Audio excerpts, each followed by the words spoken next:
Ето една много хубава техника, с която да вземаш най-верните, най-точните решения в живота си. Аз съм Веселка Йорданова, авторът на книгите от поредицата Решимост. Първо обаче, нека да ти заостря вниманието върху това, защо е нужно да вземаш най-верни, най-точни решения и какво означава това. Това е важно, защото за да можеш ти да следваш и да вървиш по пътя, който е най-щастлив за теб и който ще те отведе до твоите сбъднати мечти и желания, ти ежедневно трябва да правиш най-добрите избори и да вземаш именно решенията, които ще те водят по този път.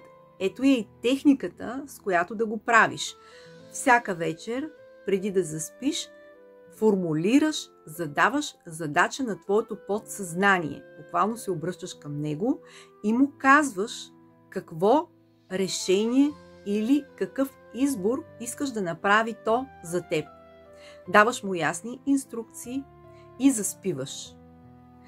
Това много често нашето подсъзнание през нощта наистина работи, посока на казусите, които ни мъчат, но това се случва хаотично, непоследователно. А когато ти съвсем целенасочено зададеш задание на твоето подсъзнание и го формулираш ясно, ще видиш как на сутринта ще имаш отговора на твоя въпрос, или ако не на сутринта, то поне на следващия или последващия ден.